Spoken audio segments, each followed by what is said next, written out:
online. Welcome to another episode of the Big Blue Tent podcast. Come in, get comfortable. All are welcome here. The views from Gups and Aiden are strictly for entertainment purposes and should not be mistaken for facts. 30 seconds until round 1. Shut up and sit down.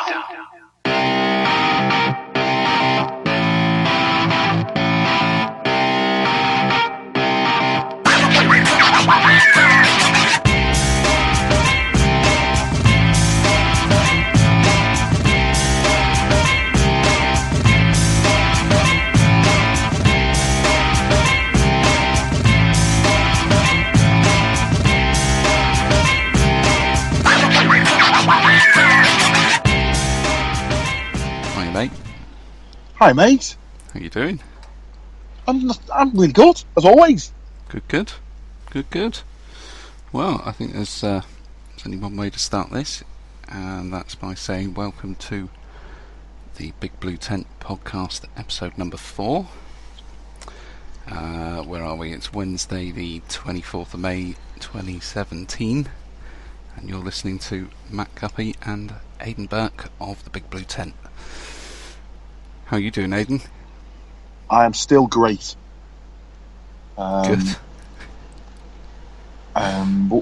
Episode 4, well done everyone. Well done you, well done me, well done Seddon.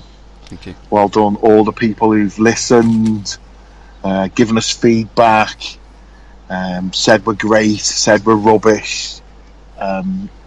Those are the best ones. I like those the best. Yeah. I'm happy with criticism. It is. It should be on your CV, mate. Gups really takes criticism really well. Yeah. But just goes home and cries about it for a bit afterwards. Just goes home and cries about it. Right. Okay. Yeah. So thanks to everybody that has listened to all of the other podcasts. It's been great fun making them and learning all of the different bits that we've had to do to put them together, so thank you all very much. We'll keep doing it as long as we've got at least one person that plays the show, obviously not including me and Aidan. So our plays don't count, I don't think. I don't know if they do or not. They don't. I've tried. I thought I'd try and listen to it 5 times and see if it went up, but it doesn't. Well, there you go. That's how to boost your numbers, and that you're going to end up with 4 or 5 phones downloading them repeatedly. That's what I'm going to do. We've also got to say a big thank you to the Big Blue Tent sponsors. Number 5 RC, Mike Parker. Yay, Mike Parker! There you go. See, I didn't wait for you that time when you said it. You've ruined it. We've got no routine now. You've ruined the routine. I thought we were on for the next Ant and Deck, and you've killed it. Right. Thank you very much. So, Thank you. Well, never mind. Nuclear RC down in the southwest for glues and acetones. CML distribution. Jet Set Robot. Paul Seddon, our technical whiz. Thank you, Seddon, for all your help. Not that you've been about much this week, but he's been a busy boy getting new jobs and all sorts of things sorted out, so yeah, thank you, Seddon, for all your help. And of course John Finch down at RC Octane in the southwest. It's a local shop down there, obviously at trackside at most of your club events through the summer and winter. Well done, John Finch. Well done, John Finch. He's a lovely man, John Finch. So what have you been up to, mate? What have you been doing? Racing toy cars. I raced my toy car on Sunday at Southport. It was round 2 of our 10.5 spec class. Yeah, how did that go? It went really well. We've carried that over from our indoors, where we had great numbers. We're not super strict. As long as you've got a 10.5, some sort. We run our block tyres, which are much better now. We're 100% Astro at Southport. Yeah. And that works well. We had 2 whole heats. Well, yeah, no, we had 3 heats. 3 heats of 10.5 on Sunday. Yeah. It's a really good class. They the kids start off on 10.5 and they've realised that running 10.5, just leave it in. So even when we have a mod day, a lot of the kids just leave their 10.5 in. Yeah. And they're just as quick. And you can see that because I don't think the guy who won it was Mark Brocklebank.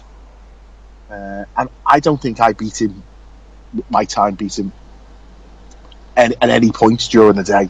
And he had his PR, V3, FM, whatever thingy. They are great with a slow motor in. Perfect for 10.5. Perfect for 10.5. So he had that in. He ran really well. Paul Rotherham turned up. He likes his 10.5 racing. Do you know what, I do fact, think, at one point, clearly we haven't got time tonight, and I'm sorry to stop you there, mate, but just to, as we are talking about spec classes, I will bring up, I will mention Zach again. We will get you on, buddy. Oh, yeah. Aidan was well behind tonight with getting on with things. Promises he's messaged me about times and hasn't done anything of the sort, but look, we will get you on, Zach. We do want to have a chat about it, and we do want to hear what you got to say about the 17.5 classes over in the US. And I'm sure we'll have a chat about that tonight anyway. But when we have got a little bit more time on one of the upcoming episodes, we'll get you on and have a good chat about it. So sorry, mate. Who was it that took it again? So Mark Brocklebank took it. I think he's pretty sure he won. Always really close. Great for everyone. I ran mod. Didn't put me 10.5 back in. How did you get on? Well, I started slowly. It's a good way of putting it because we had no Eric, so I had to do all the booking in, and I was going to run them. I knew Eric was turning up, and to be honest, at the one point I thought, I don't know how to do this. I don't know how to press the button that starts the meeting, even though there isn't a button that starts the meeting. That's why I couldn't find it. At that point, I thought, do you know what? I'm just going to phone Eric. And literally, I looked right, and there he was. Yeah, that's good. There he was. It is a very daunting moment when you're sat at the computer for race control at your first meeting that you've been left in charge of, and everybody's kind of going, okay, let's see what happens here. And clicking that go button takes some doing the first time, but you'll get into it, man. It just helped Eric. I'll give him a bit of a lie-in once now. That's good link, that. So I thought it went really well.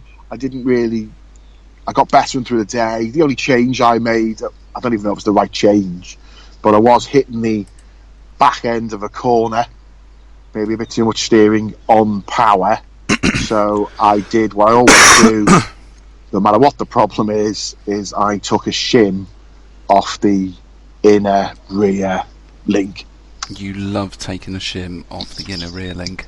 That's your answer for 99% of your track issues. If I just take a shim off, you're going to end up with that link lower than the axle at some point. Under the diff. Yeah, that's it. Hi Lee, I've come with a great work. I get to screw the thing into the bottom. I'm I wasn't sure how many shims to take off. Yeah, there was only one on it. So I haven't really got much of a choice.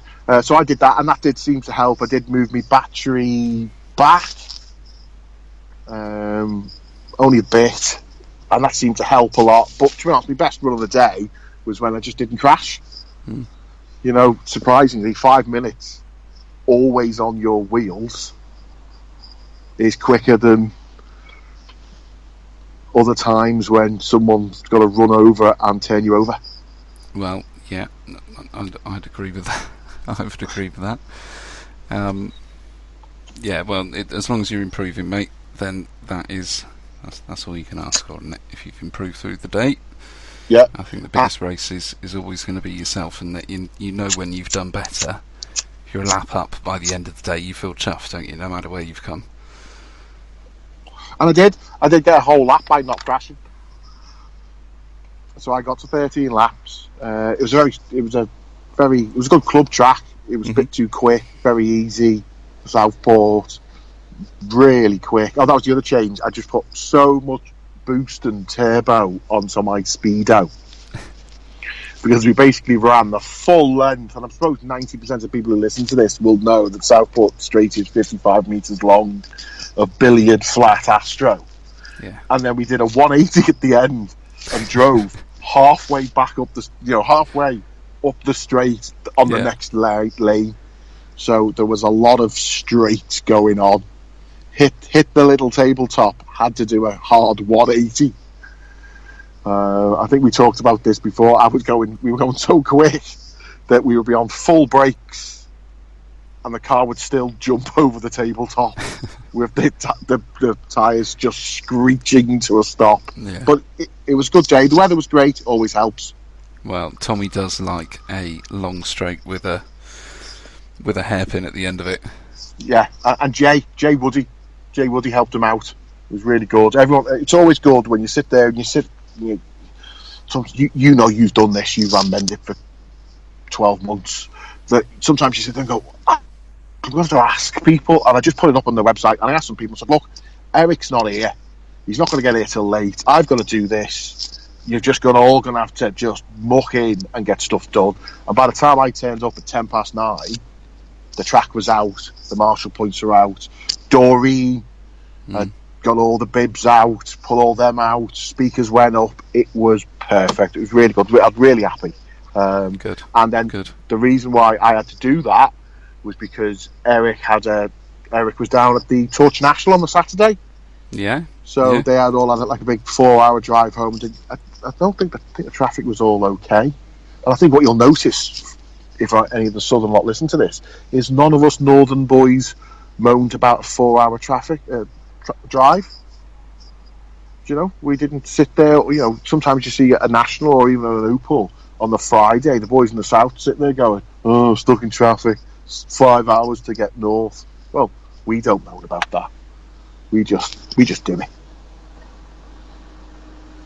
Well, if that's what you've got on us, mate, then that is a good claim for the north. You don't worry about being in traffic for a long time. No, it's all good. Well done, the north. Well thank done. you, all of us. I clearly wasn't at the national, so I didn't have any traffic to sit in. I went up to Mendip, had a day up there.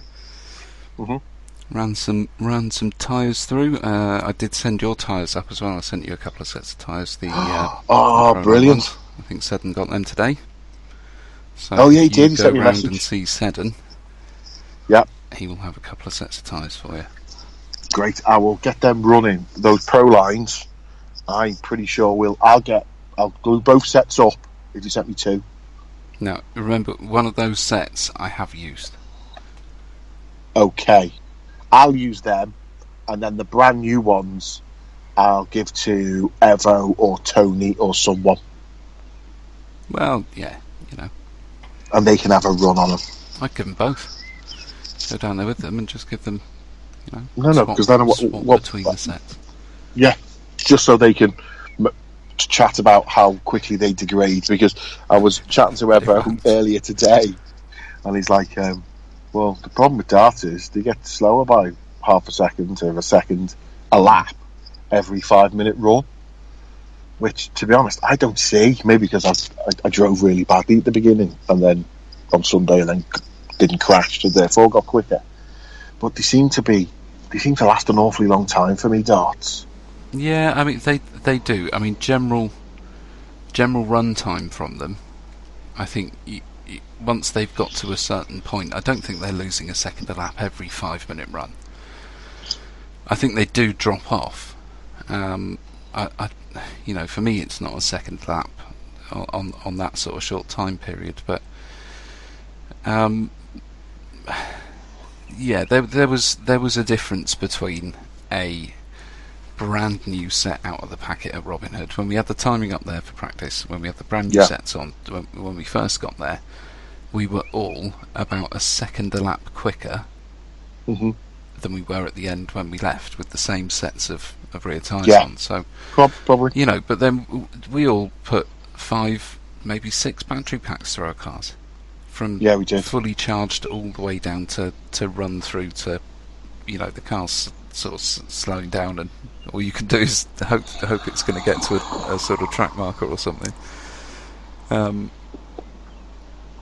your car doesn't stop at the end of the straight and you just run into the fence. So I think that's the issue. I think that's going to be something we'll see more and hear of, is that maybe to stay competitive at the top of the at nationals, UK nationals, at regionals, where might be at nationals they do it anyway, didn't they? They put a set on every run.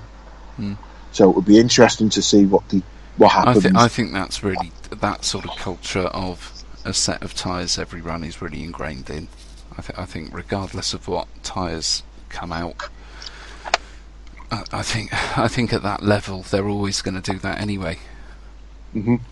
I'm they did it with mini nowhere spikes. near that sort of level of driving. So for me, it doesn't matter that much. Mm-hmm.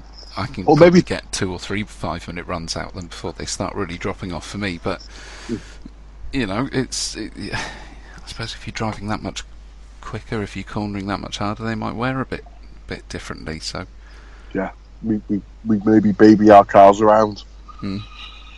Well, it'll be interesting. We must put that on the question that we ask anyone who's half decent. What's in your darts? Yeah. Do you notice that?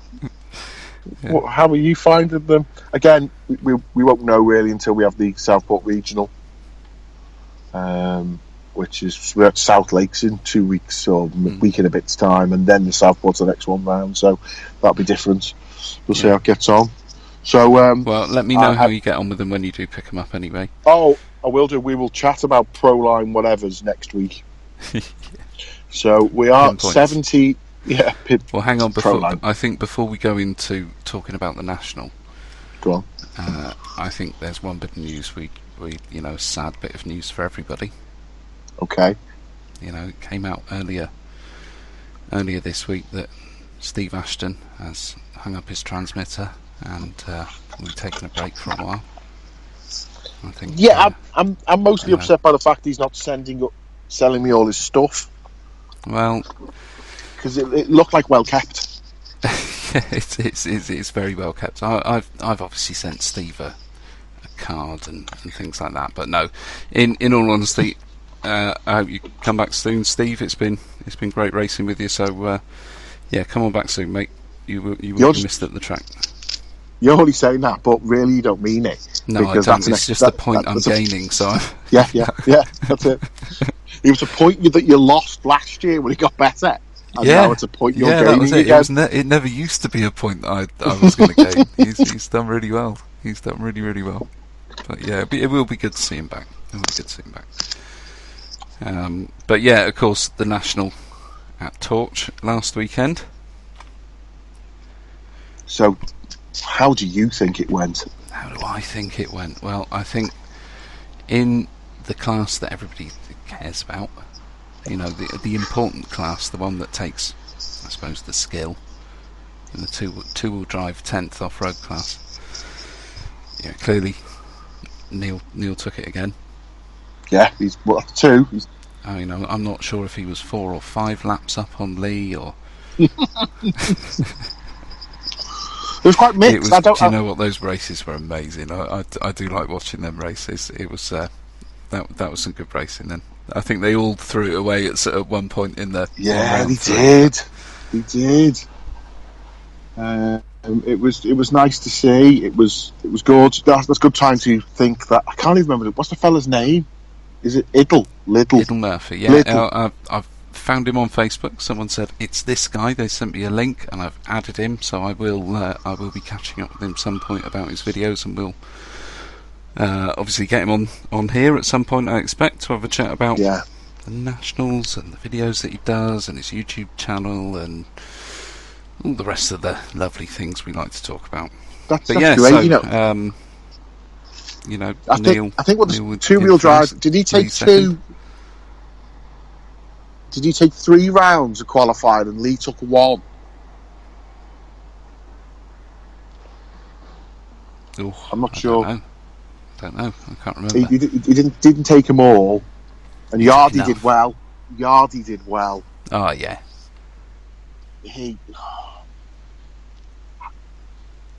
What do you do if you're Tom Yardy? I don't know. You're the B6. nicest guy in the world. No one has ever. I've spoken to him briefly many years ago when he came to Southport, but everyone says really nice guy, lovely to speak to, and he just does he just sit there and go, "Oh shit, I've got Neil and Lee in front of me." What happens? What happens is you go. I've either got to get a yoke, or I've got to get a B6. I don't think that. No. Well, he certainly won one last year. Took a national round last year. It would be interesting. That's it. If anyone, it could be great if Tom Yardy listened to this. But if anyone knows Tom Yardy, we can send him the dream. link. Maybe in a couple of years' time, you know. Yeah, maybe. Maybe I'll just put a microphone and just go and find him at the national. Yeah. And not let him practice. Or offer him 8-minute practices because I'll be doing the timekeeping. You could do. Mind you, God, we could have loads of bribes at the Southport National. I'm definitely coming up to help you run that. Yeah, you don't want to be in Tony Parr's heat. He's getting 2 minutes. You ignored my message once. What team is it you said you drive for? Oh dear, your entire team seems to have lost a lap. I don't know how that's happened. Yeah, I'll put a switch on the loop. We will do something along those lines. We'll make sure people know, and of course, they'll be advertising the Big Blue Tents because I've put All Hail the Big Blue Tents on all the Southport Marshall bibs. Excellent move. But back to national. So Neil really did well. He took 2 of the finals, didn't he? Lee took 1. Yeah. Torch looked like a great track. It looked awesome. The work they'd done down there was amazing. I shared all the track pictures and stuff that I saw on the Big Blue Tent page, but I wish I'd gone.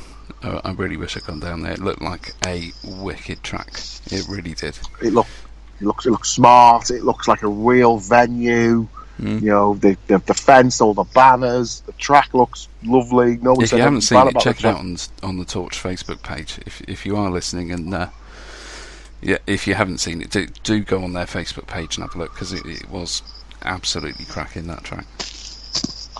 I should really go. I don't think you could have asked for much more really down there. No, everyone seems to have a good time. I know Ben Kirkham did well. His dad took a video. Facebook Live that final. That was a great final.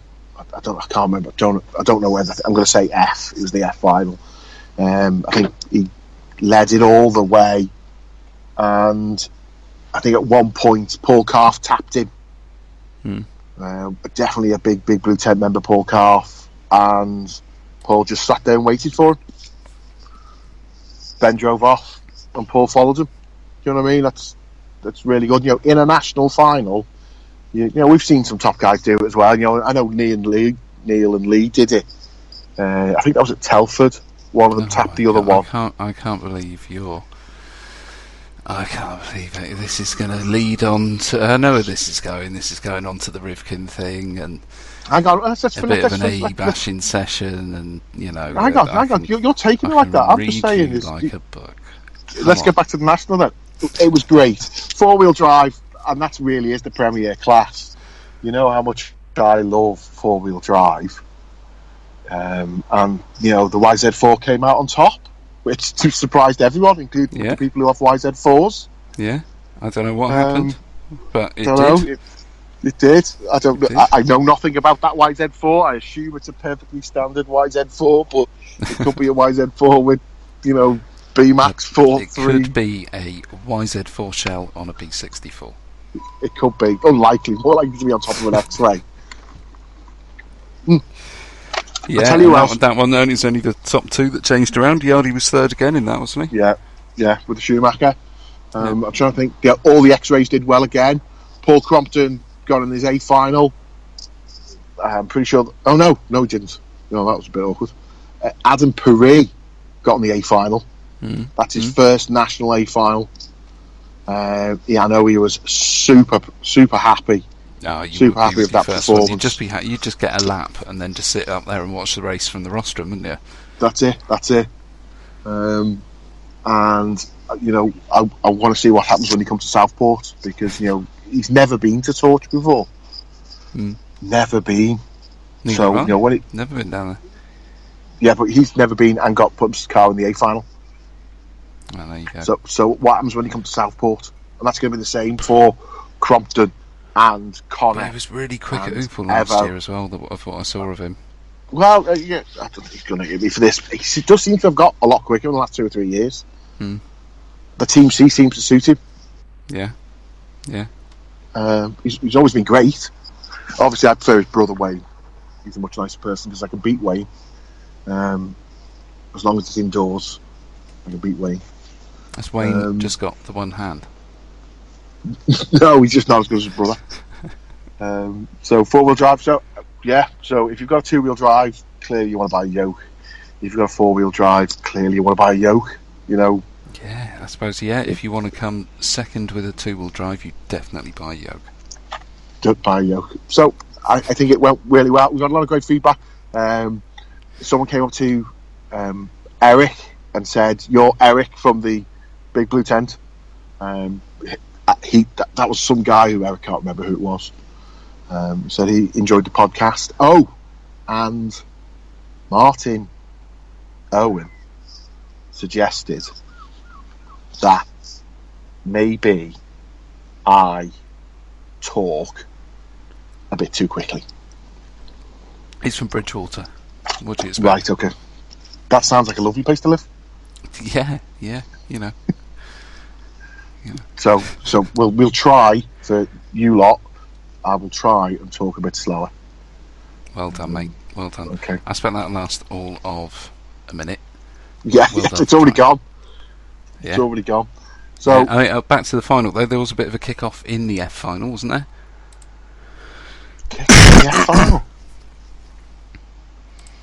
Did something happen? Wasn't there something posted somewhere about the F final, or am I just? Well, you mentioned that before, but I can't remember. No, that's no. If there was, we'll talk about it next week. Okay. So we've got that. That's what happened in 110. We've got the Euros. No, you still there? No, you've disappeared. Yeah, I'm still here. You've disappeared. Where have you gone? Oh dear. Hello? Yeah, there you are. Back now. I see. Back in. So, a great 110.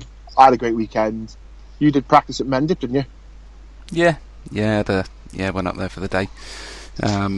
Tiverton's on, and yeah, I need to get my head back into the swing of lapping and hitting my lines again before I go out and hit the track next time.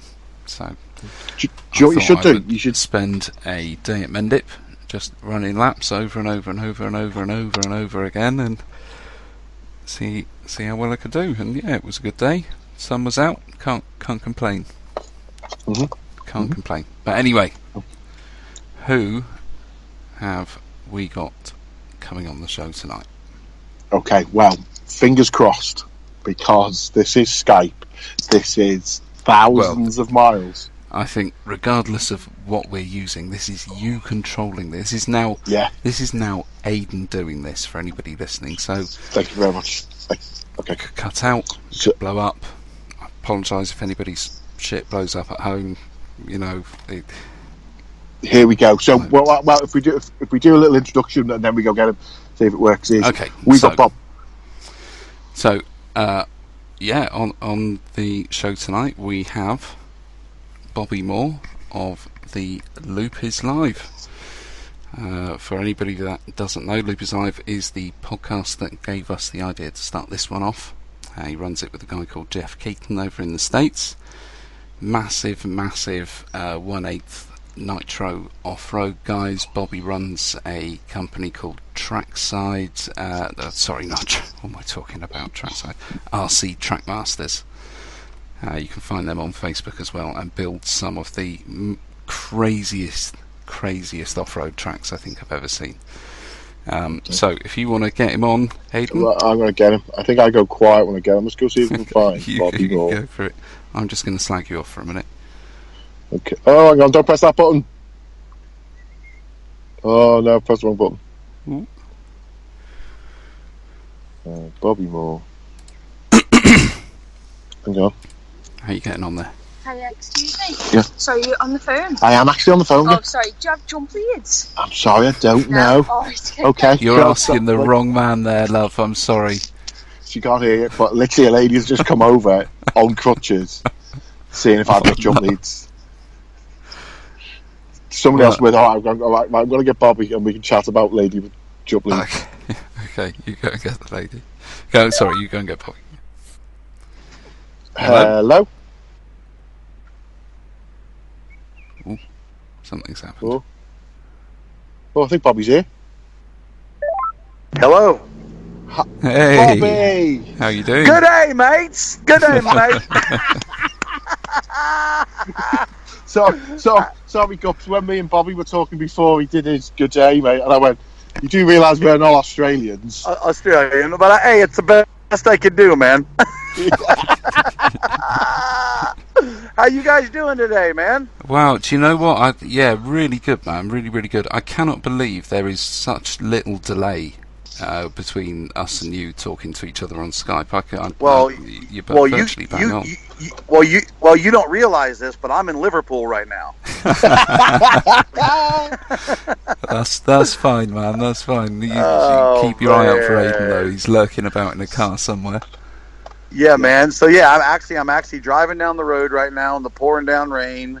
I'm heading down to Charlotte, North Carolina, where I've got to go repossess a big truck. Oh. So, yep. Work calls. I watched another video of you picking one up.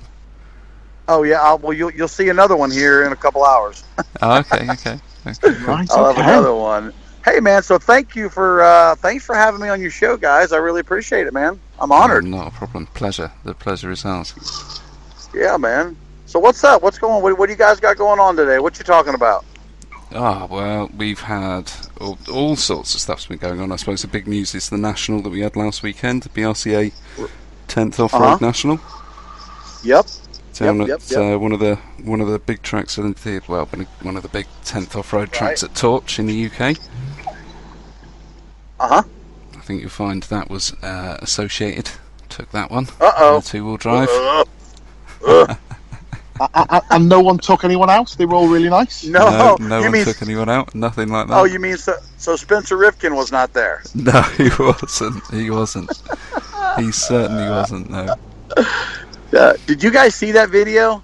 Yeah. Yes. And I mean, there was a couple of times where I thought Lee, being that close behind Neil, was actually going to push him out of the track like Yoshi did to Rivkin. Right. But he didn't do it. Yeah. Well, for me, and I think that's the point I was talking about on Facebook, it's got nothing to do with the connection, the collision, the incident. It's just where Rivkin went off the track. Yeah. He came out in front of the other fella. No, absolutely. No, that's and like I said on if you listen to my podcast show, I did. Yeah, No, I wanted to talk back to you, man. Yeah. Well, you know what we're gonna have to do now that we're hooked up on Skype.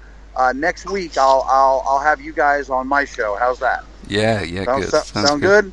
Yeah, that'll be epic. But so like I said, I don't have a problem with aggressive driving because I'm very aggressive myself. But if you end up taking somebody out being over aggressive, it's only right that you give them back the spot.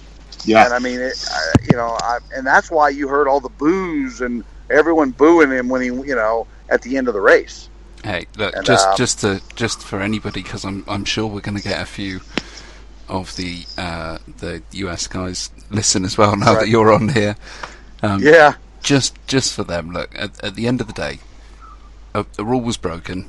He should have given the place back. That is Correct. all it comes down to. The ifs, buts, and whys are neither here nor there. Regardless of what driver it is in that position, he should have given the place back. You know, Correct. the controversy is, at what point was it that everybody's going, this was the problem, because it's, you know, for if you look at it at one way, can you say he definitely didn't try to get back? And where Yoshi was going along the barrier, admittedly, did he have an inside wheel? Should Yoshi have given him the space? Did Yoshi push him round as well? So they both hopped on and came. Man, there's so much that happened in such a short period of time. I know. Yeah. Now, if when Spencer jumped inside of Yoshi, if they would have locked wheels and they both would have stayed on their wheels, I have no problem with that whatsoever. None whatsoever. And if Spencer would have tried to turn around and enter the track where he left the track, that I wouldn't have had any problem with that. Personally. Now, Spencer is a teammate of mine, so you got to remember, I'm showing no favoritism here whatsoever. I mean, he broke the rule, you know, by running along the side of the pipe to get back in front of Yoshi, where he jumped the pipe and got back in front of him. Man, that was wrong. That was just plain wrong. It was, but I think it was so close to the end of the race.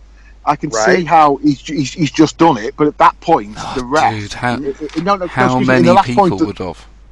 No, excuse me. Yeah, but it doesn't matter. He didn't do it. I'm not blaming him. I may have done the same thing. If that was my job, there it is. But at that point, the ref should have just gone 10 seconds. And or he could have just even have given it.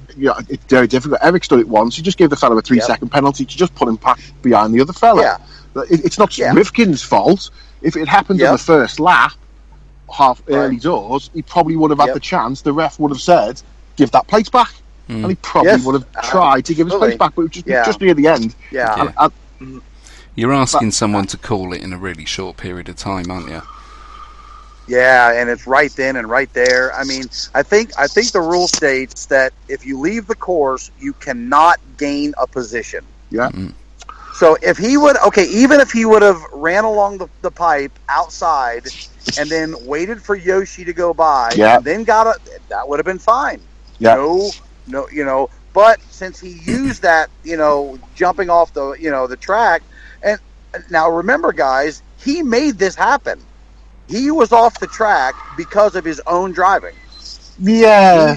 He forced himself off the racetrack by trying to push that, Man, give it to Yoshi. What great driving, man! What a drive! Yeah, to have a national champion right behind you over the last 3 laps. You could have thrown a hand towel, over both of those guys at any point over the last 3 laps. And you knew he was going to go for it at some point, and it was. I knew it. He had those corners covered.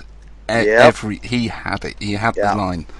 And he made that car wide enough so that a driver of the standard of Rivkin, because Rivkin had the pace by a way, far. There was you could see he was that faster. But if you haven't got that line, you're not going anywhere, are you? That's right. And if you noticed every lap, if you go back and watch the first 10 laps, whatever it was, every time Spencer went into that corner, he jumped further into the face of that jump than anybody the whole race, right where that accident happened. Everyone was jumping right at the base of the jump, where Spencer was jumping into the face of the jump every lap. So I knew. I said, because I had heard about the crash, and I kept telling myself, "Yep, that's where it's going to happen," and I was right. Yeah, he had definitely done it, and on that last lap, and like I said, I don't blame Spencer for trying that pass. And if he would have made it stick, it would have been awesome. Yeah. We would have been talking about that awesome pass that Spencer put on Yoshi on the last lap. I think that I think another thing that kicked it off is, and I'm sure somebody else has said it, is that because it's happened before. I'm sure we've all taken someone out. Sure. I doubt anybody out there can put their hand up and go, I have never had a race where I've not taken someone out. It happens. We're not in the cars, are we? Right. But I think Sure. part of it is because Rivkin, world champion, a couple of years back, he is such a big personality in the RC game. If he does anything like that, which it's happened before, it's massively highlighted.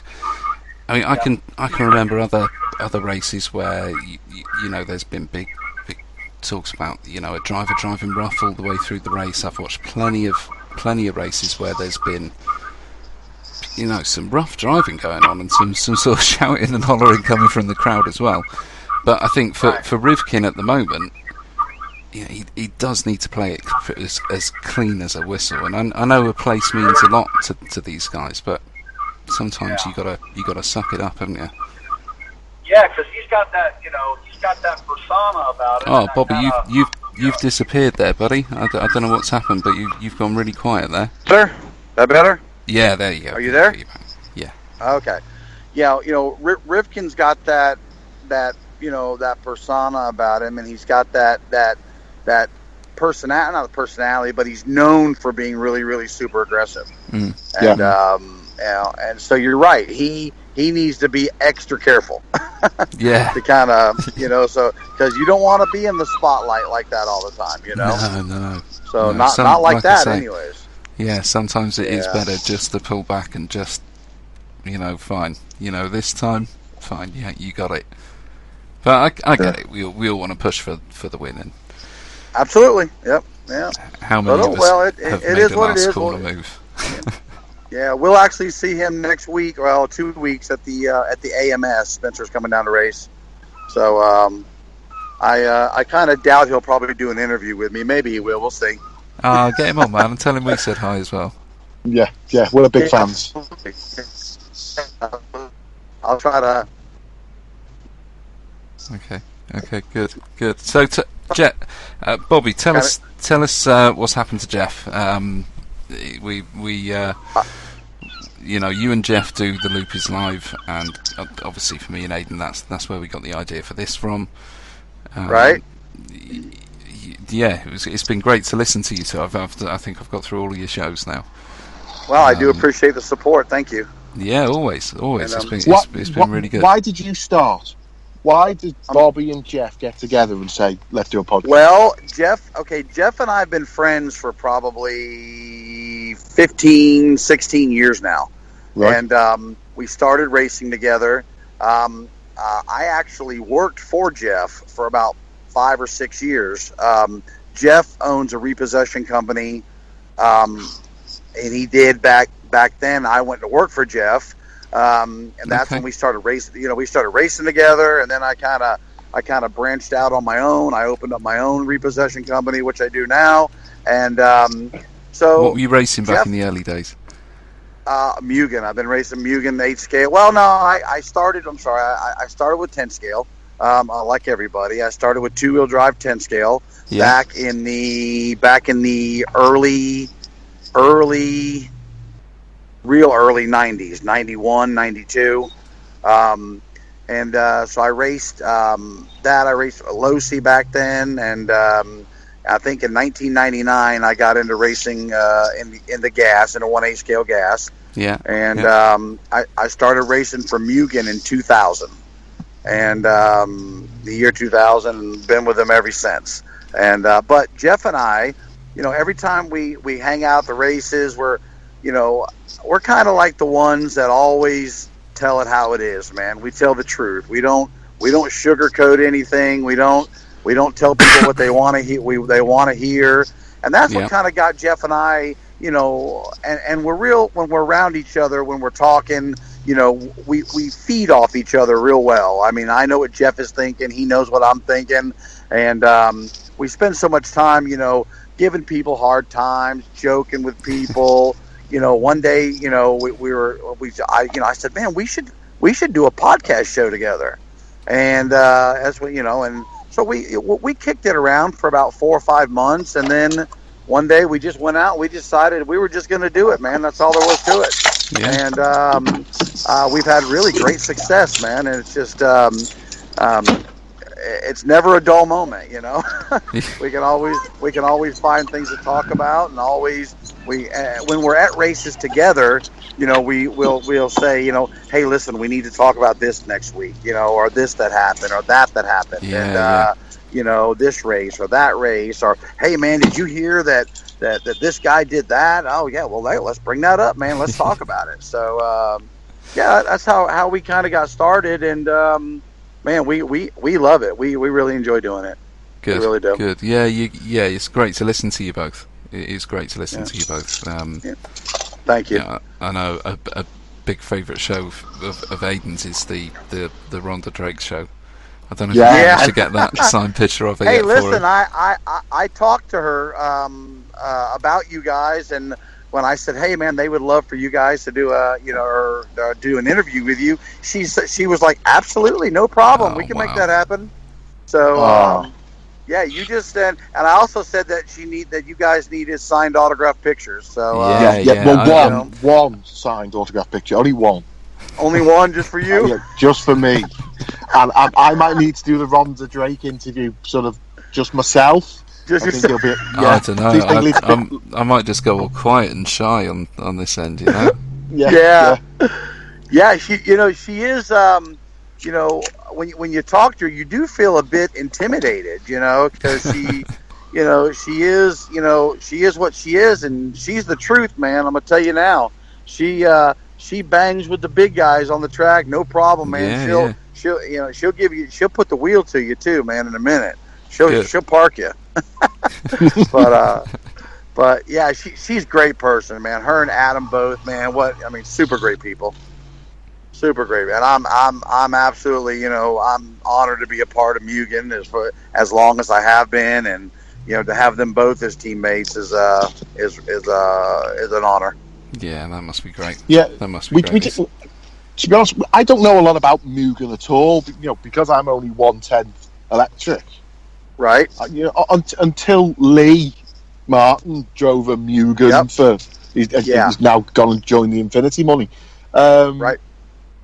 I'd never heard of you. Never heard of Mugen. Really? Yeah. Yeah, I don't think I had. Really, not until Lee had done it. Yeah, that was a new one on me, to be fair. Yeah, well, I have driven other cars before, and Mugen has got to be probably the most user-friendliest car of all the 8-scale gas cars. It's so easy to drive. Very, very easy. You can set it up just out of the box. All the stock parts. You don't need any extra this, extra that. Just set it up exactly how the kit tells you to. Yeah. And you can go out and win. It's just, they're a very, very easy car to drive. Okay. Yeah. What about to work on? Yeah. I'm sorry? What about working on them, sort of maintaining them? Oh, very easy. Super. I say that because I've been running those cars for, 17 years now. So, of course, I've built so many of them that I don't even need the instruction manual anymore. I just kind of dump all the parts out in a pile and just start building them, But, you can take the rear diff out of the car in probably 3 minutes. You can take the center diff out in less than 5 minutes. So the front diff, it's a little harder to get to the front diff, but I take the whole car apart, clean it, put it all back together in probably 2.5 hours. Wow. Right. And like it's a brand new car. Okay. So will we see a 1/10 electric off Mugen? I don't know. They've talked about it for some time, and probably about a year ago, they were really close to working on one. But now that Ryan Mayfield runs for Mugen, I would say if there ever was a chance that Mugen was going to produce a 1/10 scale car, it would be now. I don't know for certain, but I do. You hear little rumors here and there, and So I wouldn't I wouldn't count it out. That's for sure. Oh, that's good news. Good. That must have been a big boost for you guys on the team with Mayfield joining up. Oh my Lord, it was beautiful. And then Do you know what? I was destroyed when he left Associated. Right. I was destroyed by that. Yeah, he was. He's something else, man. To watch that guy drive is just flipping. He aggressive, but man, he always seems to make it stick. Always seems to, work out for him. But yeah, and a super nice guy, and as well, he'll do anything for anybody. Yeah, Ryan Mayfield and Adam Drake have those guys at the track. You just, you can't ask for anything better. Yeah, and you know, at that sort of level, to get that is a great thing as well, I think. Yeah. Did he have good? Has Mugen got a good team? Is it if you turn up to the track, is Adam approachable? Is Ryan approachable? Did he share their information? Oh yeah, absolutely. You can pull up a chair at Ryan's pit bench where he's pitting, and he'll talk to you, and Adam will, as long as you want to stay there and talk to him. I mean, and share any amount of information, whatever. They've always Mugen. That's another reason why I'm so happy to be a part of that team, is because there's no like hush secrets. I'm not going to tell you this. There's none of that with those guys, none whatsoever. I mean, they can give you a part off their car. Yeah, absolutely. At the end of the day, man, you guys, we're racing toy cars for bowling trophies. Yeah, that's what we're doing at the end of the day. I love my bowling trophies. Me too, bud. I've got a bunch of them. I love them. Yeah, they're awesome. I think what have I got? 5. I've got 5 now. Five trophies. 5 trophies now. It's bad that you know that. And I've turned round. They're behind me on display. They're behind you on the wall. Yeah, man. I'm displaying those things. I'm proud of them. Proud of every win. Oh, that's brilliant. So, when you've done the podcast, has it just been amazing? Has it just gone? It's for us, when we look, we think, wow, how well are those guys doing? They seem to do enjoying themselves all the time. Oh yeah, we always laugh. We always have a good time. And you know what makes it worth the while for me, and for Jeff both, when we go to a race, like the following week or whatever, man, I'll have 15 or 20 people, hey man, I like the podcast. Keep up the wood. That was great, man. That was, and so that's what that makes it for us, makes it worthwhile. Just to know that people are enjoying it, and and I have people all the time. Yeah, man, we had like a 2-hour drive, 3-hour drive to go to a race, so we just kept listening to 2 or 3 podcasts on the way there, man. That was great. And people like to listen to it on their way, either out of town or going to a race. Yeah, so I've got an hour to and an hour home from work, so if you guys do a 2-hour show, it's great for me. I can listen to half on the way there and half on the way home, half on the way back. Yeah. And that was another thing that we had kicked around, like, how long do we do the podcast for? I mean, you got to do it to a point where you don't want people losing interest. You don't want them. All right, I'm gonna sign off now. So we try to keep it around an hour and a half or so, because that usually we can find enough stuff to talk about in that hour and a half. And, not recently, you haven't, man. You've been doing 2.5 hour shows. I know. But if like last night we had Joe Bornhorst come on, and we just kept talking, man. Just kept. Oh, Bobby, hang on a sec. We're having technical issues there. You seem to have dropped out again. A friend of mine, he. There you go. You've come back. You absolutely dropped out there, man. Sorry. Okay. Oh, I'm sorry. I was saying Jeff was ill yesterday. And today. So I had Patrick Rossiter. Yeah. Patrick helped us out for the show. He's good for us, and Yeah, lately they have. Hang on a minute, Bobby. Sorry, mate. I don't. Are you going through? Are you going through a bad signal patch at the moment, or? Yeah. Yeah, we're just losing you a Is little it getting bit. better now? Yeah. Okay, Yeah. hang on one second. Is that better? Yeah. That's Much better. better. Okay, good. Yeah, our pot they have gone on a little a little longer than we expected, but as long as we're having fun, laughing, and it's not boring, we just keep talking, keep running our mouths, and doing what we do best, I guess. Okay. Now, Bobby, what we will in the UK, what we don't know you, we know you, we listen to the podcast, but maybe the people who listen don't know you. But we'll certainly know the tracks that you've done. We certainly have watched YouTube videos of some of these meetings that you're involved in. Tell us more about the. Do you know what I want to know PMB. about, Bobby? What the one I want to know about is the PMB, the Psychonitro-Blast. Psychonitro-Blast. Yeah. Now I've seen the SIC track. I've seen the PMB track. I've done the looked at your video with the track walk on that one, with the big 60-foot jump on it, and man, there is a lot of clay in that big factory or wherever it is, that arena. There is a lot. How much clay went into that track? Actually, the clay that is there is what's already on the ground. They have about all the clay there. That is an equestrian. It's a horse arena.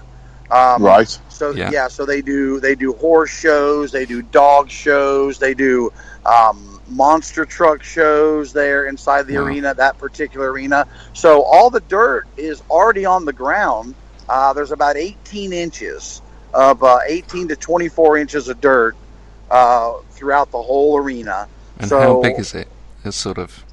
It is 300 feet long by 125 or 150 foot deep.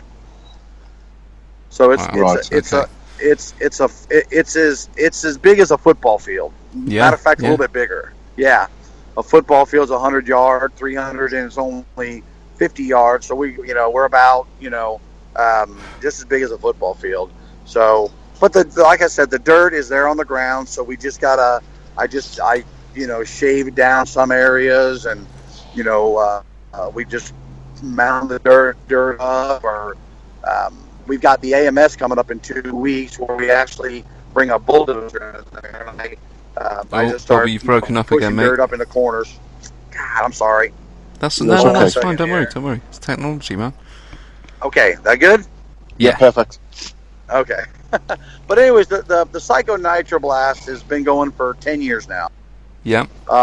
We started in a little arena in Georgia, and just outside of Atlanta, Georgia, and we had like 150 or 180 people at our very first one. Yeah. And every year it's grown and grown and grown till this last year. I think we were at 930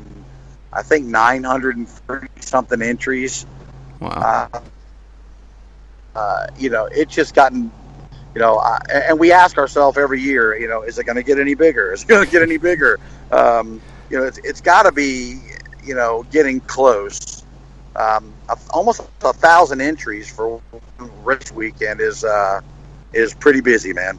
Now, is that 1,000 people, or is that 1,000? No. 1,000 entries. Yeah, 1,000 entries.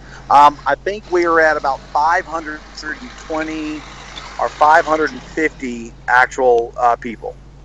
Wow. And then they all race 2 classes. Some race 3 classes, or there's some one class. But it's pretty unique. It's the biggest race in the world right now. Mm-hmm. The single biggest race. Yeah.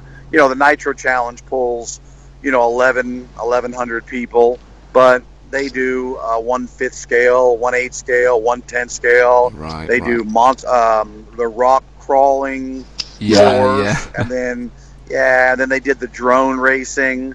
I think they did 700 people, or 799, right? Or at actual 1/8 scale drivers.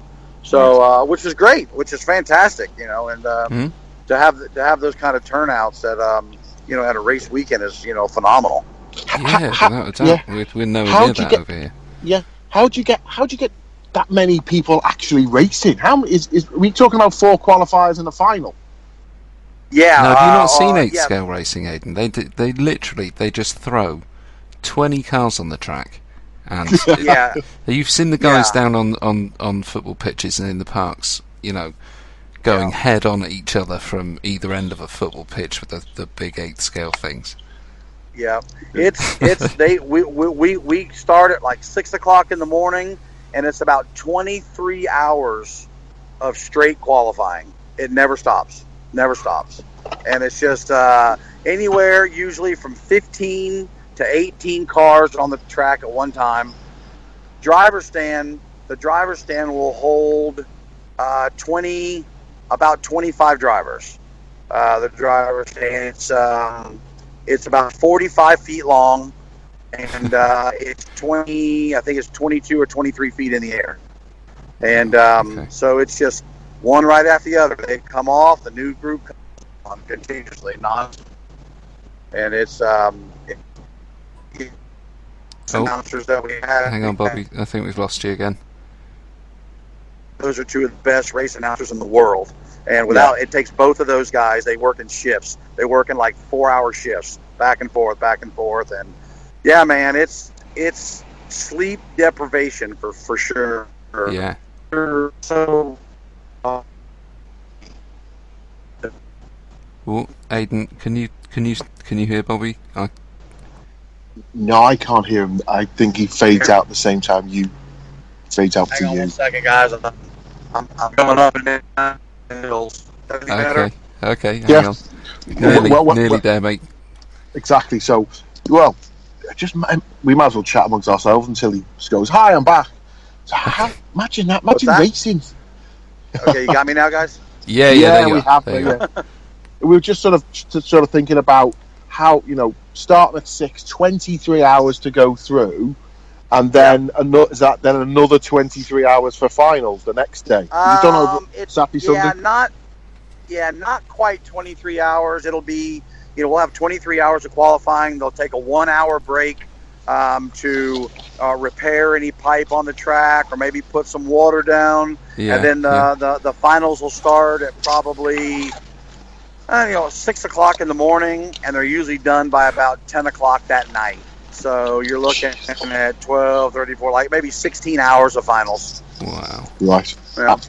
And do you still hold that sort of near Atlanta, Georgia? No, now that's where we started. The Psycho Nitro Blast was in Georgia. Now it's in just outside of Knoxville,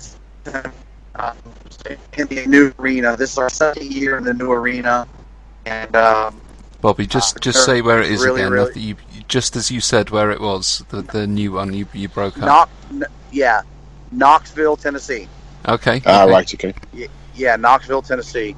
But it's much better place, bigger arena, more parking, better dirt. You know, it's really, really good there. Yeah, super nice. Good. So yeah. So that's that. Is that like your main event that you do? That's the biggest one that I do. Yes, correct. But you then also then just build tracks for other events. Oh yeah, I build. Yeah, I build tracks. Did you guys do the SIC clubs. track? Yes, we do the SIC. Yep. Yeah, we do the Psycho Nitro, the SIC, the Wicked Weekend, and the AMS.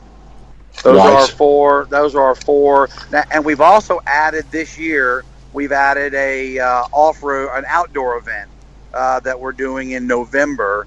It's kind of my own thing that I'm doing with Jeff. Jeff and I are doing it, and it's in Georgia as well. At Augusta, at Augusta RC. It's called Augusta RC Supercross. So it'll be our only outdoor event though. So hopefully we don't get bad weather. That's what we're hoping for. Because that must be killer, it must be tough with the clay tracks to keep keep a check on the weather. Yep. Yeah, because if it rains, sometimes it can rain for 10 minutes, and it's hour and a half, 2 hours before you can race on the track again. Yeah. Yeah. Right. So yeah, do you you guys find need that to come you over. guys are starting to switch over to Astro, or is it? Well, there is a track that did a local track here in South Carolina, which is about probably an hour and a half from where I live.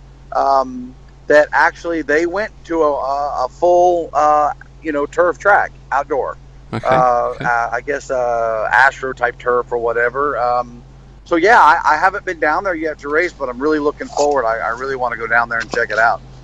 Yeah, go for it. Is it sand filled? Is it new Astro? Is it what type of Astro they use?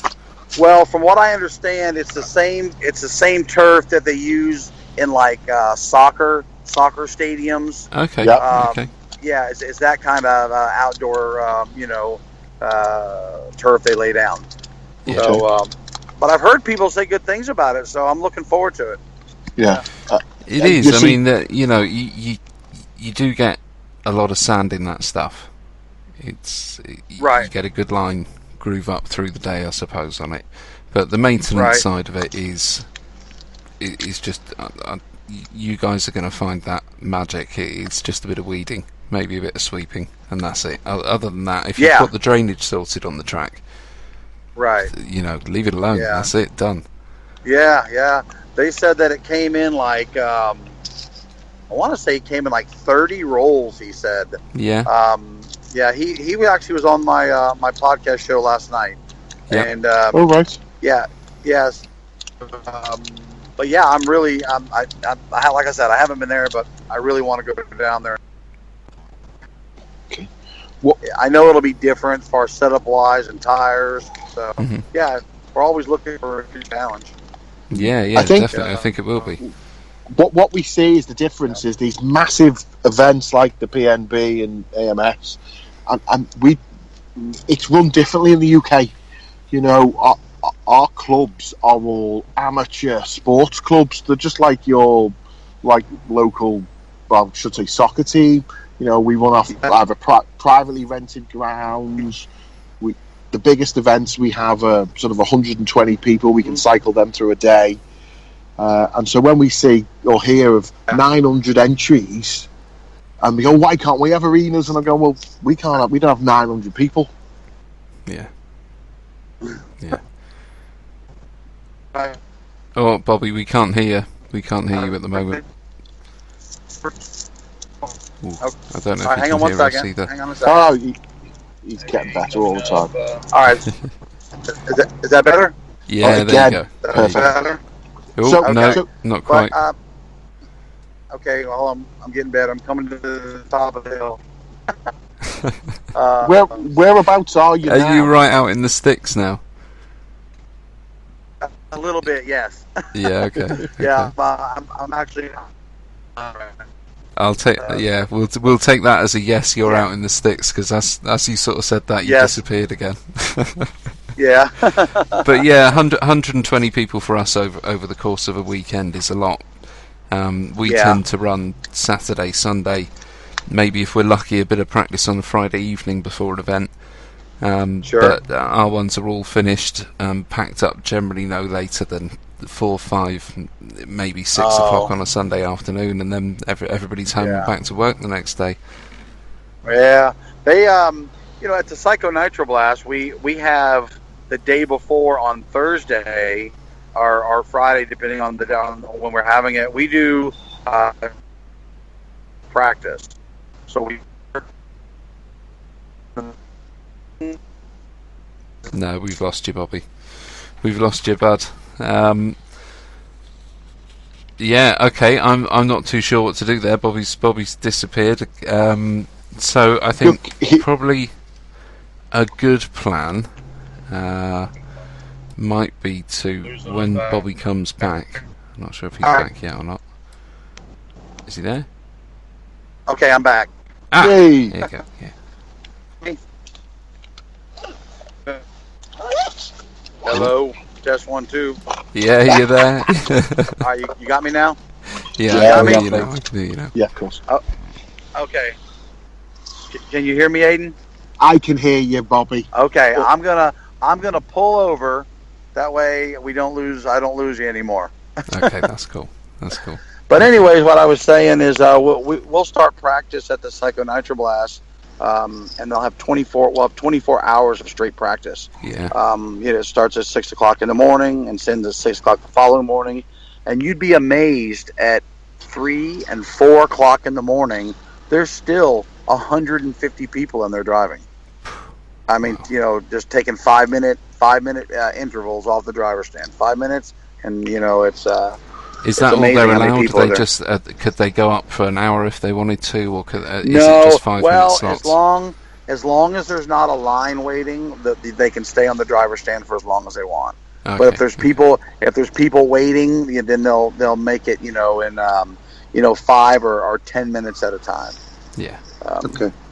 Yeah, just so everyone gets as much practice as they need. I mean, how long can you go on a tank of fuel? I can go about 9.5 to 10 minutes. Okay. Yeah, and I run the Ninja motor from Mugen. It's basically an OS motor, OS speed motor. Yeah. Well, Yeah, we had from what I know, the OS motors are the ones to get. Yeah. The OS speed motors are very, very, they're very expensive, but they're the one to get. Yeah. So they're about $500 in American $500. I think. How long do they last? They're about the same over here, I think. Yeah. They'll last. I mean, depending. Obviously the way you take care of them.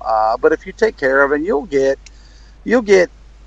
8 to 10 gallons of out of one motor before it's time to rebuild it or get a new one. Oh, okay. So you don't. Do you need a new engine every year? Yeah, that's what I do. I go about one a year. Okay. Yep. Okay. Yeah. That's pretty much what we do with the tent stuff. Right. We'll generally go a year and then replace a motor, maybe a speedo every couple of years if you need to. Just to I think you can feel the difference between a new and used speedo of the same make. Right. And batteries. Yeah, batteries. Yeah. Like in my 110 scale, I try to keep our batteries as fresh as we can. We go. So on the podcast, who have you enjoyed speaking to? Oh, no, sorry, I don't want to ask that at all. When you've been on the podcast, who have you not enjoyed speaking to? Let me think. The person I probably despise the most is JQ. Really? I knew that. I knew you were going to say that. Yeah. Yeah. I mean, JQ comes over to the United States. He comes over, basically to sell his car, and we offer him a platform. He comes to these races. He pushes his car. We roll out the red carpet for him, man. We make sure he has what he needs. We're being very friendly and just, anything we can do for you. He knows what he's getting into when he comes to the United States to race. And then on Monday morning, when he gets away from the track, he badmouths you. He tells you how horrible, they run the race and how it's stupid to do this or stupid to do that, So I've basically, he's ruined his welcome. He's ruined his welcome here. No one, no one wants him here anymore. And that's sad. Okay. That's sad. I mean, I've raced in Europe. I've raced over there. I've raced in Holland, and I've got to race. I see. I don't complain. I don't go over there and when I get back, oh, they're stupid. That's not the way to do things, man. That's not the way to do it. So, are you saying you're upset more about the fact that when he's there in front of you, he's all right, and then it's when he's gone? Yes.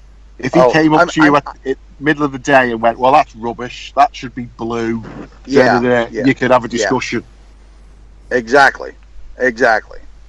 Right, okay. He would, if he did that, that would be fine. But he thank you very much. Oh, I had a great time. This, that to your face. And then once he gets behind a keyboard, he gets keyboard balls. Then he wants to, he wants to badmouth you and how horrible you are, and how the race is so much better in Europe and how it's so much better. You know what?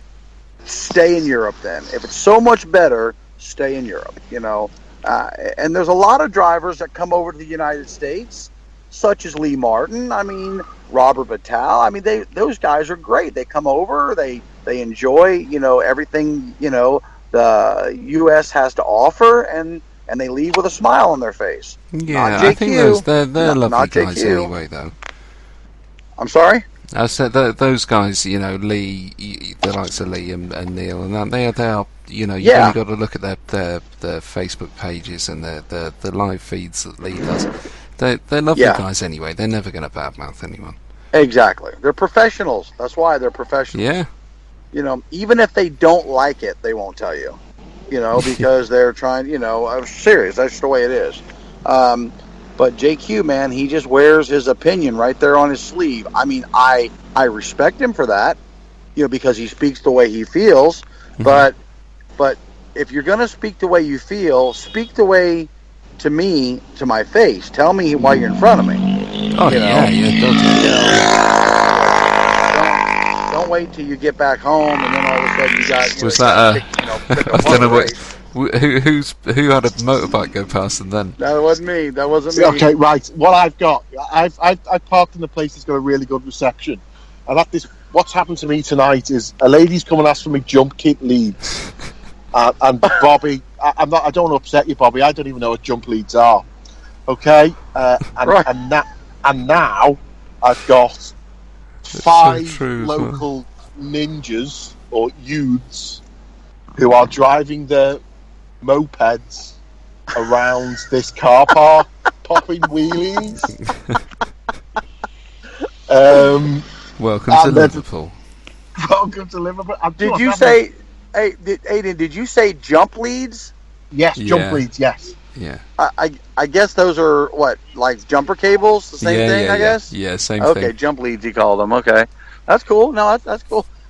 Aiden doesn't know where the catch is to open the bonnet on his car. If Aiden needs to put water in his car, his lovely he's not got a Mercedes, his lovely Audi. What he does is he phones a man to come and put water in the car for him. Come on. No, I'm serious. I've seen that guy take photos of his car with a flat tyre, waiting for a man to change the wheel for him.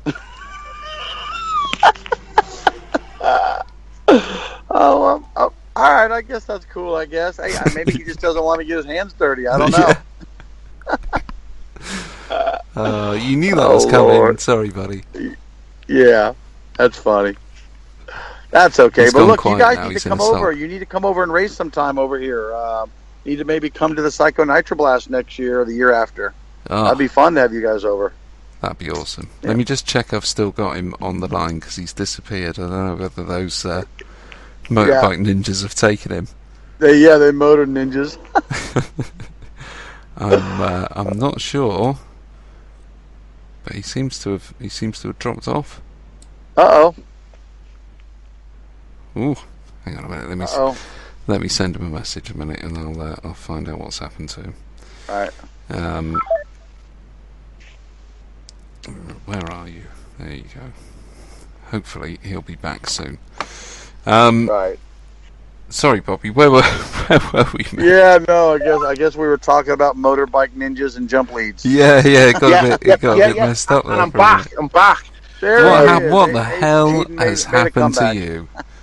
Okay, again, that's my German car turning up. I was trying to close the window, and then craziness happened with the election. They're kind of still here, but they're lovely lads. They're enjoying themselves. They're not doing anyone any harm. I thought they kidnapped you. Well, I'm a big unit, Bobby. I'm quite safe from kidnappings. I think what we should do, Bobby, because for us, me and Aiden are part of the Big Blue Tent team. We meet up at the Upel events which is a big 1/10 sort of clubman's national, I suppose, for us. He No, can't do sleeps that. with Can't do a that. giant flashlight, and he likes to make sure the doors are open so that all of us know in case somebody takes him in the night. That's perfectly true. And the reason we call them ninjas is the local fashion for kids. Even though it's a lovely warm day in Liverpool, it was today. It was 20 degrees. They dress as if they're camping in the Arctic. Right. With massive Canada Goose jackets, and they're all pitch black, so they all just look like ninjas. Did you say it was 20 degrees? Yeah, it was. Centigrade. Yeah. Oh. Yeah. Shit, mate. Yeah, that's the second time that's happened. We had jump Like leads, 20 jump degrees, cables. That's cold. Yeah. Oh, It's lucky I'm here to Celsius. translate. Yeah. Yeah. So well, I think JQ has a that's what we were talking about before the ninjas turned up. JQ has certainly that persona. Do you think is that just because that's the way he thinks he can sell more cars? Well, I don't know. I do think that he does like to be the center of attention, and maybe he feels that because he talks like that. Maybe I don't know. Maybe he thinks he'll have more friends. I don't know. But I can tell you that I know maybe about 3 people that have his car in the United States. I know there's more, but Yeah. I only know just a couple people, and the problem is if they break a part somewhere at a track, they can't get parts for him, and so you almost gotta have 2 or 3 car kits all the time. Yeah. That's one of those things we say to everyone who joins. Everyone asks you what car should I get? You go whatever's popular at wherever You're right. you race. Yep, You're absolutely right. Yep, you're 100% right. No one wants to go home because they broke a steering knuckle. I gotta go. Yep, No. You're right. That's one not that at all. everybody races Mugen here. You Right. go to a racetrack and there'll be, if there's 200 people there, 50 of them will have Mugen cars. Right, so okay. that's comforting. That's good to know. Yeah, it is, without a doubt. It's always nice to have that backup. I mean, for us in the 10th scale scene, Right. it's a B6 or a YZ2 is going to see you through at any track in the UK. Yeah, that's what I have. I have a B6 for my indoor, racing in indoors here. All the best people off-road do. Trucks. Yep. Yep. I have a B6D. I love it. Okay, Good car. Good. When was the last time you took it out? About 3 months ago. Okay. Yeah. We do a lot of during the winter time is when because it gets so cold and the snow, we can't race, so we can't race to outdoor. Also, all of my friends and we all even Jeff, we all get together and race, indoor. Keeps you tuned in, Yeah. So it's not about RC. So how cold does it actually get? How much snow is there? Well, we usually get. It'll get down to 4, 5, and 6 degrees. Sometimes Right. 8, 10 degrees, and snow-wise, it just kind of depends. A couple times a year, we maybe get 6, 7, 8 inches of snow where I live. That's okay. But you go 1 hour north, and then it's like 12, 13, 14 inches of snow. Oh man, people would just the UK. If we had 13, 14 inches of snow, Jesus. Right. Oh, I know. I cannot imagine the queues at the supermarket to buy loaves of bread. Oh, I know. Oh, yeah. I know. If we're getting 4 inches of snow, all the milk is gone, all the bread is gone, all the ice is gone. I mean, people they go crazy. Yep. They go crazy. Bobby, I live in Liverpool. It never snows. It doesn't snow there? No, it's really never cold enough. Right. So, Good Lord. literally, if we have half an inch of snow, it just stops. The whole country just stops. Yeah, it's like magic. we're only 700 miles long, right? You know. So if it snows somewhere, it snows everywhere. Yeah, that's right. And you know, and people forget how to drive. People don't know how to drive in the snow, man. Yeah. People have no idea how to drive. So, and one of the things I also want to talk about, because it sounds dead fun, is you, as your job, repossess Arctics or HGVs or whatever the hell you call them. Yeah. So, how did you get into that? Actually, I got into it with Jeff. Right. Jeff's father owned the company, and he would repossess airplanes and boats and yachts and exotic cars, and so that's how I got into it with Jeff. Jeff one day, he said to me, "Hey man, you you're looking for work? I can use somebody in the area that you live in to do repossessions." So it sounded good. I was like, "Yeah, let me give it a go," and it was awesome. I loved it. So it just kind of fit me and my just the kind of person I am, and it's one of those jobs, no in between. You either love it or you're gonna hate it. Yeah. There's no in between. And you're quite a big guy anyway. Yeah. How tall are you? I'm 6'3". 6 foot. Okay. Yeah. 6'3", and I'm about 245 pounds. Okay. Yeah. Yeah. I wouldn't stop you taking my truck. Yeah, you'd be surprised how many people want to fight you over it. I bet. Yeah, happens all the time. Yeah, I mean, the way sometimes you're taking the only car they have or the only truck they have, and sometimes they make a living with it. So it's like you're taking their livelihood. Yeah, and sometimes they like it, or sometimes they don't. They don't. Okay, whatever. And then other times they.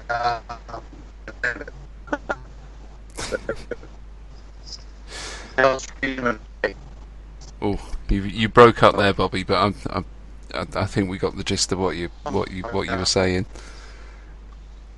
Oh, has he come back? Yeah. Ooh, no, we're getting little flashes of you popping in and out.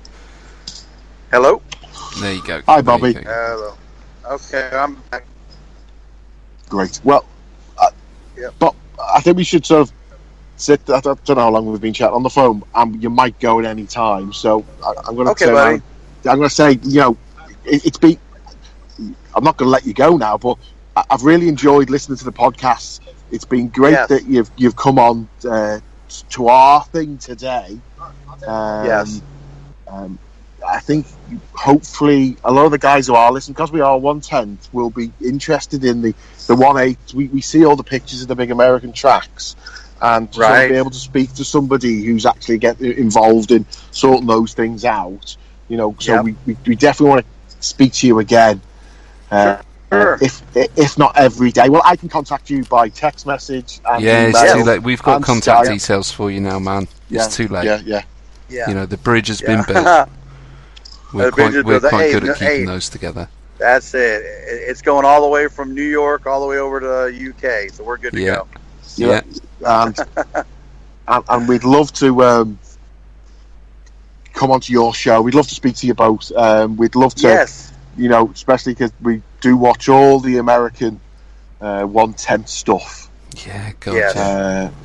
So that's We'll be doing, like I said, I'll get with you during before next week, and maybe we can have you guys on our show next Tuesday night. That'd be a pleasure. If people like we're on every Tuesday night at 9 p.m., which I'm not sure what time that is for you, but that is early hours of the morning for us.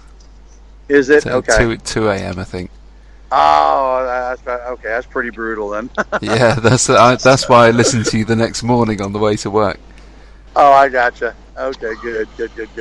Yeah, I'm sure Matt can do it one morning. There you go. He can set his alarm clock. That's awesome. But hey guys, thank you for having me on your show, man. I really appreciated the time. Once again, thank you very much, and hello to everybody over in the UK. And we'll keep hammering things out for you guys, and maybe I'd love to get you guys to come over and race with us sometime. That would be fantastic. Oh, well done, because that was one of the points. Me and Massive thought about this. Accommodation's fine. We'll just stay in your room. Yeah, no problem. No problem. But we will bring our own handsets. But we've only got one servo. So we each need a servo each. And of course, we couldn't do anything nitro. We'd have to do the electric class. Yeah. Right. Yeah. So you just need to get. No, hang on a minute. Bobby, I started out with nitro.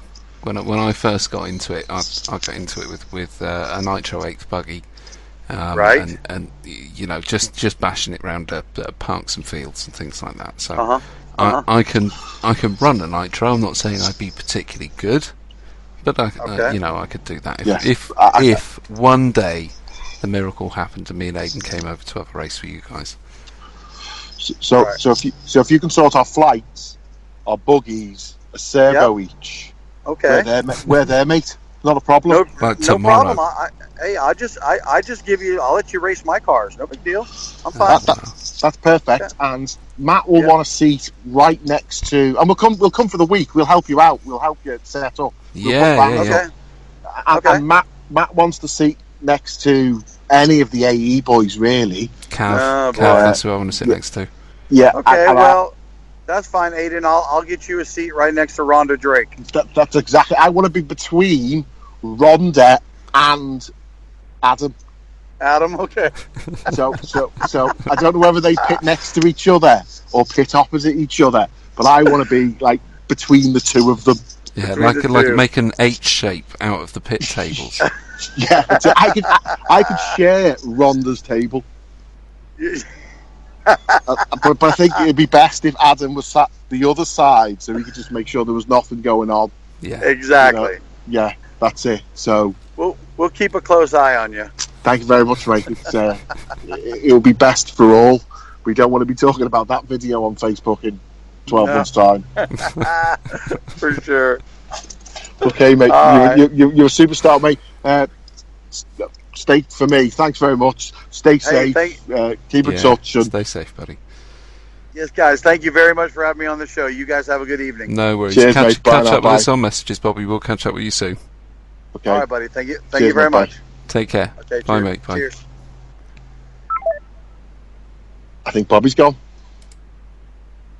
That was pretty awesome. Yeah, that's really good. He's a really nice guy. Yeah. What a lovely guy. That was really, really cool, man. I really enjoyed chatting to him then. Bit difficult with a couple of bits with the sound dropping out, but I think when you're thousands of miles apart there, you kind of got to expect that. So there you go. That is Bobby Moore of The Loop is Live. You can listen to them live in the UK at 2 a.m. in the morning on a Tuesday night or Wednesday morning, or you can do what I do and listen to them on the way to work the next day, or download them off of iTunes, and you're going to get the similar sort of thing. You're going to get the superstars come on the show with them, and they cover some really interesting stuff and topics. So make sure you tune in and listen to those guys. And once again, get well soon, Jeff, and hopefully we will catch up with you when we come on the show. I knew you were upset that Jeff couldn't get on, being another AE boy. The fact I now know that Bobby drives a B6. Okay, you're all right. You're all right with that. That's awesome. Yeah. Okay, I like it. No, I really enjoyed it. It was great fun.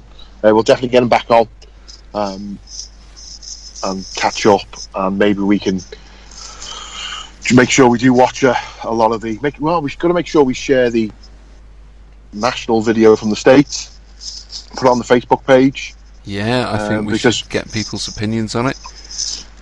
Yeah, but also that thinks of the move. Talks about the fact that there's a BBT group and a BBT Facebook page. We just set the page up, didn't we? Just to sort of so we can keep the group closed.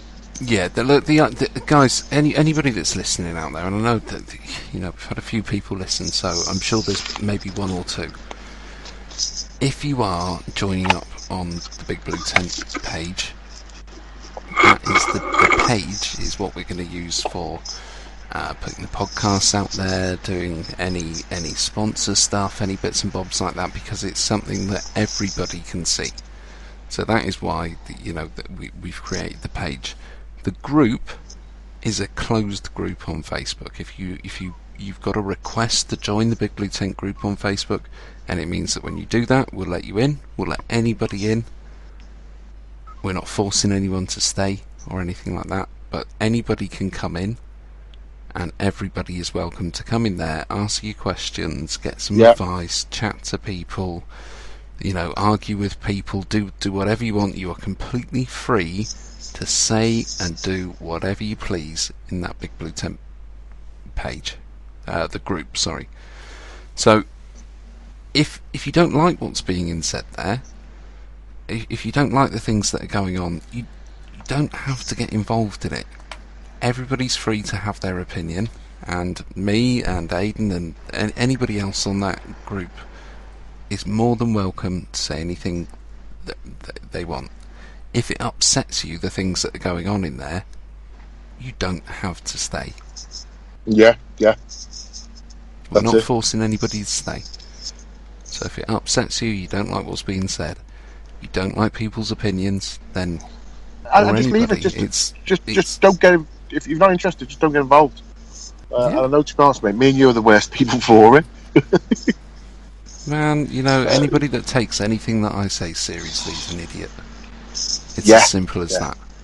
Yeah. If people cannot take having the piss taken out of them, you're in the wrong room. Yeah. But that's the group. So whatever's said in the group, only people in the. I think Mark Christopher spotted that. Made that quite clear. Whatever's in the group stays. It's only people in the group can see it. I think. Yeah. That's all. We do let anyone into the group. There's me. There's you. There's Sean Norris. There's Danny James. You can all see all the invites when people ask, and they just approve them straight away. You'll see the people have got mutual friends in there, or you'll see they've got a picture of something, then they just get accepted in straight away. It's just every so often we get, probably one a day, somebody, in the Philippines who wants to join our group. So otherwise we let everyone in. I think everyone else sends an invite. As soon as we see it, we either get accepted. But we do have a Facebook page as well, as Matt says. So what's on there is on, and it's very important that you remember where you're posting. As Borley found out yesterday, and we nearly forgot talking about Borley. I think you need to be careful where you're asking RC things. That wasn't an RC. That wasn't an RC thing. I wanted a mobile phone. Yeah, and the tent is provided. Ian Tomlinson's provided. That's great. That's great, and well done to Ian for doing that. Yep. But how many people know you've got a new ESC? Yeah. And are wanting to hook it up to your phone so that you can do the settings on it? Quite. And how many of those people know that you're into radio-controlled cars? Yeah. Okay. So the likelihood of somebody picking up on that, especially a good friend of yours, and mentioning your new ESC in front of your wife, was bound to happen at some point. He tried to tag Nikki into the post, and he didn't even do that properly. Friends with him? No, I don't think he just did it. Maybe he tried and then didn't press the right button. But I just thought it was really good because Nicola is. Everyone knows me, mate. I can't keep a secret. I tell everyone I'm Gossip King. Jesus Christ, I'm recording a telephone conversation with you and putting it on the internet. Yeah. So Nicola knew, but then he just completely forgets that Tommy's just dropped off a new Speedo motor, Reedy Speedo motor and programming box for me to hand to Borley in Borley's house on Thursday in front of his wife. I'm sure you'll take great pleasure in doing that as well. Yeah, there you go, mate. I might give it bit by bit. Right, and separate out the cost Yeah, each that's time. it. Here's Yeah. that 200 quid speedo. Here's Yeah, that. that's it. Here's that 50 quid servo. Yeah. Oh, and Here's I the- almost forgot. Here's that 80 quid receiver. Yeah, that's it. Just So one we've in done each that. But, pocket. well, the worst thing is, our wife both knows. You know, Bawley's even worse for me. Keep it a secret. You know, if you text Bawley and go, in fact, I'm sure we've done it before where you've gone, oh, I'm going to tell Bawley a secret to see how long it is before he texts you. Yeah. And you text him and go, oh, Bawley, I've just found out about this. And 10 seconds later, he's just told everyone. Do you know what? When I did that thing, do you remember when I sent a few messages to James Helliwell before we went up to Robin Hood? Yeah, you did. Well just done. to try and get a bit of information about the tyres.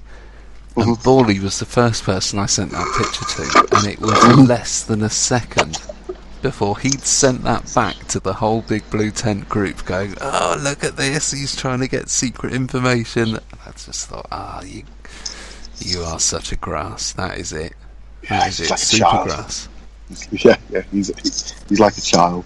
I've changed his name in my phone to Bawley the Grass as well. So. Oh, that's good. I change quite often when people do something humorous that upsets them. I change their name to Dead to Me. Yeah. The problem is I don't change it back, so I've got 7 people in my phone who come up as Dead to Me. Yeah. Tipsy, Russell Holton, just randoms. So we chatted briefly regarding what we did. We chatted briefly because Seddon said we should put this into sections, and Eric said we should put it into sections, and Eric's in charge of everything. So we talked about the National, we talked about our bit, we had Bobby on. Is there anything else we just want to chat about? What are we doing next week? Or what am I doing next week? Mend it for me next week. You're at Mendy? On Sunday? Yeah. Is there a meeting on? There is. It's the next round of the summer. Right. What have they called the summer series now? Summer Spectacular. Nice. Great name. Great name. So yeah, I'm going to go along to that. I'm not sure if I'm going to be racing or just trying to be annoying and hang around the place and get some news and do some videos and things. But yeah, if I can hit the track, I'll hit the track. Mm-hmm. We've got Southport Sunday. Could be busy actually for us because Bury's not open. I think South Lakes are having a meeting because they've got a regional the week after. So could be busy. Maybe there might be some people trying to get some national practice, even regional practice at Southport. The weather looks great, doesn't it? For the entire weekend. God, yeah, it looks awesome all over. And then we've got our South Lakes regional on grass the week after. You love grass. You love racing on grass. Oh, I'm not a big fan, mate, to be honest. I'm not so a I suppose big fan. the other thing that I did want to talk about is the surprise announcement of the replacement regional round in the Southwest. If you remember a few weeks ago, the first round of the Southwest Off-Road Regionals was cancelled because of the weather, and it was on the grass track down in Cornwall. Yeah, well, they've now the powers that be have announced the replacement of that one may be coming up at a later date. I'm not sure if that round does it. How do the rules work for that? Is that a round that counts? Has it got to be like? Well, actually, we had this. Well, how we do it in ours, Northwest. Now, remember, Stu Jones does ours. We all love Stu Jones. Well, there's how you do it and how the rules are. What does the rules say on it? Yes, yeah, we're pretty good on those kind of rules. Because we had a cancelled one. And unless, my understanding is, unless you've put your reserve date on the original post, i.e. you say, these are, so for you, if you got 4 rounds this year, haven't you? So if you had 4 rounds and it then says, and there's a reserve date of this, yeah, it can be moved to that time and everything's exactly the same. There's no changes. However, I think, well, pretty sure because this is what we did, so we in the Northwest have 2 reserve dates that are put out Okay. when we put our dates on. So if something cancels, and I think the rule says if you haven't put a reserved date in, you can hold it as a regional, but you drop a round that needs to be required. So you started at 3 from 4, didn't you? Yeah. And then you've gone to one was cancelled, so you think you'd go 2 from 3. But so if you go to 4, if you have a 4th, you still stay 2 from 4. Oh, okay. Because it's unfair on the people when you announce. I think the thinking is it's unfair on the people. You never told them you had a reserve date, or you haven't got a reserve date. Whereas Northwest have 2 reserve dates. We even throw one in the middle of the year or something, so we know. So we can move it, and it still stays the same number of rounds to count. But it can still be held as a regional event. It yes, just doesn't yes. alter scores. No, it can. You can get your you can get your score. Let's say you go back to Cornwall on week 4. Ah, right. It's a round that counts, but you don't get it doesn't count as another round that counts. So it's correct. Not like that. It's added to the counting rounds on it. Yeah. So you've gone to 2 from. Okay. So if this thing didn't reappear, you'd be on 2 from 3, and so then you get a 4th one because this thing happens in, I think we said September or something. For you, then it doesn't go 3 from 4; it goes 2 from 4. Okay, well that's pretty cool. Cool. So it's fair on everyone. So if you can't make it, it's not your fault. No one gets it still works. You still get 2 good rounds in. Yeah. So that's that. So we've got South Lakes coming up. That's on grass. I'm not a big fan. Hopefully the weather's been great, so that'll help. And then probably not long. It should be great for you if you're out there this weekend. Yeah, we've sometime every 5 minutes this weekend, I think. And then we're probably not long till Mendy. Upel Mendy. No, that's not until it's probably it's only after the South Lakes Regional. It's probably it's less July, than, isn't it? Yeah, but May's finished. May, June, July, so we've got another month. So I'm saying after the South Lakes Regional, it's a month. Yeah. So plenty of time. That'll be great. We'll have a great time there. It'll be great to see all the Southwest boys. They don't tend to travel a lot, do they? Is there like a toll gate that we don't see? There is, yeah, there is. Colin Kerr. You all don't realise how much we charge you for coming down here. Right. Do you all just like sort of put it all in a bucket for when the Northerners come down and you pay? That's why we don't all know. in a bucket for apples. Apples, yeah, the currency. And tractor tyres. Yeah. So that's what we're doing over the next few weeks. I think we've had a really good podcast. It was great to listen to Bobby. Yeah. We've definitely got somebody to come on next week, and thanks very much for everyone who's agreed to come on if they're listening to this. We've definitely got a small handful of people who'll come on every week and have a chat to us about, and if anyone else wanted to talk about a specific thing, we'd give that a go. I think what we should do next week is try and get Zach on if we can. Yeah, okay. So Zach, if you do listen to this and you've got all the way to the end, I know we're an hour and yeah, that's Jesus, we're nearly 2 hours in.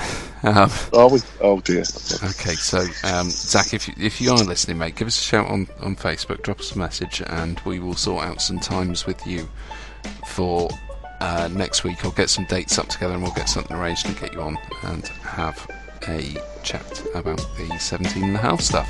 But other than that, let's call it a night, because I'm sure everybody's had enough. Oh God, yeah.